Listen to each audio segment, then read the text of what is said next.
Hello everyone. मैं doctor Deepti Mathur. How are you all? I hope सभी लोग हेल्दी होंगे, हैप्पी होंगे एंड फिट होंगे। और ये सभी चीज़ें आप ही के कंट्रोल में है। वो कैसे?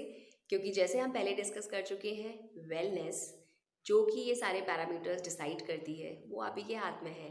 This is a dynamic process कि आप अपनी लाइफ को अच्छा बनाने के लिए अलग अलग पहलुओं पे किस तरह से अपनी चॉइसेस को डेवलप कर रहे हैं, वही आपकी वेलनेस को डिटरमाइन करने वाली है। जैसे हम पहले बात कर चुके हैं कि वेलनेस में बहुत सारे पैरामीटर्स हैं, जैसे कि आपकी फिजिकल हेल्थ या मेंटल हेल्थ, स्पिरिचुअल हेल्थ, या आप एनवायरमेंटल फैक्टर्स कंट्रीब्यूट करते हैं, आपकी फाइनेंशियल फैक्टर्स कंट्रीब्यूट करते हैं, इमोशनल फैक्टर्स कंट्रीब्यूट करते हैं। लेकिन इन सभी फैक्टर्स पे आप किस तरह से अपनी लाइफ को जीना चाहते हैं, अपनी लाइफस्टाइल कैसा रखना चाहते हैं, अपनी चॉइसेस कैसी बनाते हैं, वो ही मैटर करता है कि आपकी वेलनेस कैसे होने वाली है। एंड डेफिनेटली ये हर एज ग्रुप के लिए अलग अलग होगी, तो सबकी चॉइसेस भी एज से भी इफ़ेक्ट होंगी। तो अब ये वेलनेस को अच्छा बनाने के लिए, अपने आप को वेल रखने के लिए एक ऐसा पैरामीटर है, एक ऐसी प्रैक्टिस है जो कि हमारी तीन चीज़ों को, जिसमें कि फिजिकल, मेंटल एंड स्पिरिचुअल जो हमारी हेल्थ है उसको अपने आप अच्छी कर देती है, और वो है योगा। योगा का संस्कृत मीनिंग भी है युज। युज मतलब यूनियन। जब हम योगा प्रैक्टिस करते हैं तो यूनियन होता है बॉडी कॉन्शियसनेस का, इंडिविजुअल कॉन्शियसनेस का, टू द यूनिवर्सल कॉन्शियसनेस। और जो लोग प्रैक्टिस करते हैं रिलीजियसली योगा, उनका ये मानना है कि अगर हम योगा ही प्रैक्टिस कर लें तो हम 50% से ज़्यादा अपनी प्रॉब्लम्स को अपने आप कंट्रोल कर सकते हैं, चाहे वो कोई भी पैरामीटर हो लाइफ का। योगा में एक्चुअली मेनली तीन चीज़ें हम डील करते हैं। एक होता है उसमें डिफरेंट पॉस्चर्स, जिसको कि हम बोलते हैं आसनास। सेकंड इज ब्रीदिंग एक्सरसाइजेस, जो कि कहलाती हैं प्राणायाम। इनके डिफरेंट मॉडिफिकेशंस हैं। और कोविड के समय जो है ब्रीदिंग एक्सरसाइजेस हर किसी को प्रैक्टिस करनी चाहिए, बहुत इम्पॉर्टेंट है। और अब मुझे लगता है कि ज़्यादातर लोगों को समझ आ रहा है कि how important are these exercises. And third is concentration, that is वो ले जाता है आपको मेडिटेशन की तरफ।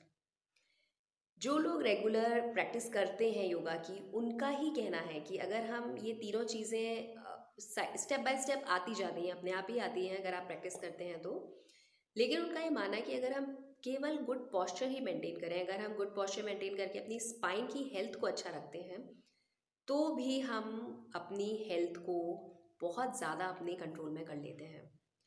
और इसके साथ साथ जब हम गुड पोस्चर एक्वायर करके अच्छी ब्रीदिंग एक्सरसाइजेस पे ध्यान देते हैं, तो कंसंट्रेशन लेवल अपने आप ही एक अलग लेवल पे ही चला जाता है, जिसको कि हम मेडिटेशन की तरफ प्रोग्रेस करते हुए मान सकते हैं। तो इसलिए योगा इज़ वेरी इंपॉर्टेंट, हर किसी को करना चाहिए। आप गुड पोस्चर्स एक्वायर करें, ब्रीदिंग एक्सरसाइजेस करें, and definitely it will help in concentration also. Next is कि योगा करके हम जो मेन चीज़ अपने लिए हेल्पफुल बना रहे हैं अपनी बॉडी के लिए, दैट इज़ हम वर्क करते हैं अपनी फ्लेक्सिबिलिटी के ऊपर, स्ट्रेंथ के ऊपर, और साथ के साथ अपनी ब्रीदिंग के ऊपर, और अपनी वाइटल कैपेसिटीज़ को हम बढ़ा देते हैं योगा करके। तो आई एडवाइस कि हम सभी को कुछ ना कुछ अपनी एज के अकॉर्डिंगली योगा ज़रूर प्रैक्टिस करना चाहिए, और ये डेफिनेटली हेल्पफुल होगा हम सभी के लिए।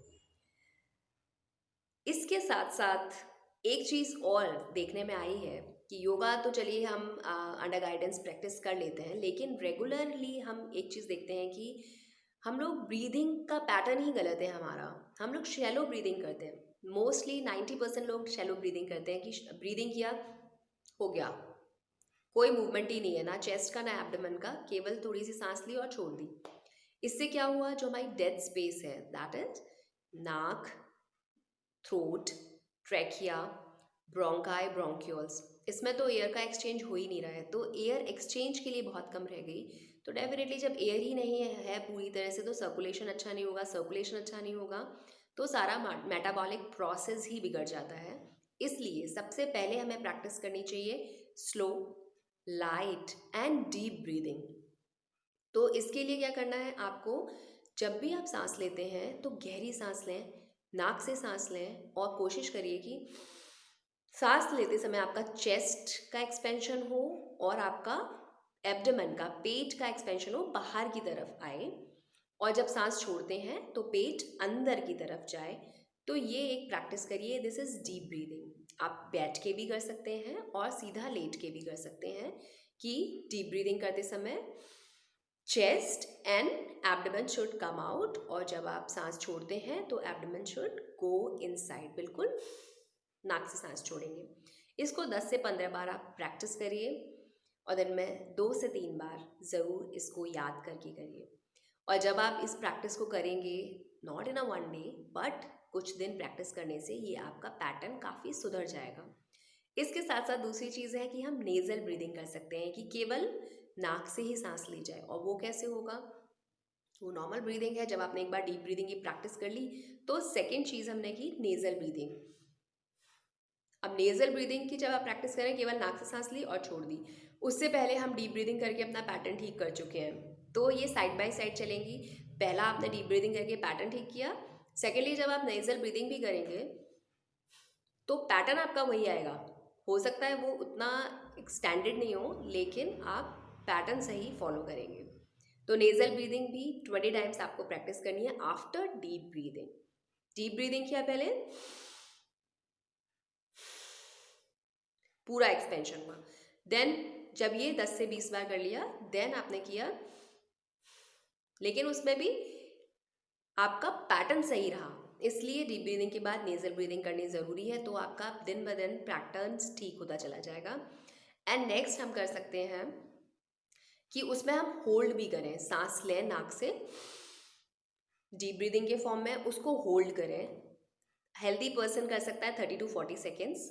आप ज़्यादा भी कर सकते हैं अगर आपकी स्ट्रेंथ अच्छी है, अगर आप पहले अच्छी कार्डियो करते रहे हैं, एक्सरसाइजेस करते रहे हैं, तो आप अच्छी कर सकते हैं। बट ये ध्यान रखें कि जो आपका एक बार जो सेट पैटर्न आया, मान लीजिए किसी का 30 सेकेंड्स, किसी का 40 सेकेंड्स, किसी का 50 सेकेंड्स, तो उसको मेंटेन करेंगे। ऐसा नहीं है कि हर बार हम उसको बढ़ाते जाएंगे। Maintain it for 1 or 2 weeks. इसको इसी लेवल पे रखेंगे। गहरी सांस ली,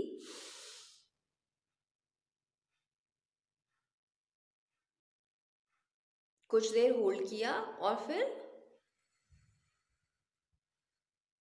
लिप्स को पर्स की तरह पास रख के पर्स लिप एक्सेल किया, मुंह से एक्सेल किया, लाइक दिस। तो ये आप प्रैक्टिस जरूर करें। किसी भी योगा प्रैक्टिस को करने से पहले आपका पैटर्न ठीक होना चाहिए, जिसके लिए आई एडवाइज कि आप slow, light and deep breathing की प्रैक्टिस करें, उसके साथ साथ नेजल ब्रीदिंग की प्रैक्टिस करें, एंड देन होल्ड करिए और इस तरह से पर्स लिप से आप एक्सेल भी करिए। तो जब आपका पैटर्न ठीक होगा, उसके बाद आप कोई भी योगिक जो ब्रीदिंग एक्सरसाइजेस हैं वो करेंगे तो आप बेटर कर पाएंगे। और इस तरह से योगा प्रैक्टिस करके हम धीरे धीरे अपनी वेलनेस पे एक साथ ही मेंटल, फिजिकल एंड स्पिरिचुअल जो हम अपने पैरामीटर्स को ठीक करना चाहते हैं, वो हम योगा प्रैक्टिस करके कर सकते हैं। तो आई होप कि सभी लोग इस चीज़ को समझ रहे होंगे एंड अपनी ब्रीदिंग एक्सरसाइजेस रेगुलर कर रहे होंगे, और जो लोग नहीं कर रहे हैं वो इस इंफॉर्मेशन के बाद रेगुलरली करना चाहेंगे और रेगुलर करते रहेंगे। तो stay connected and thank you.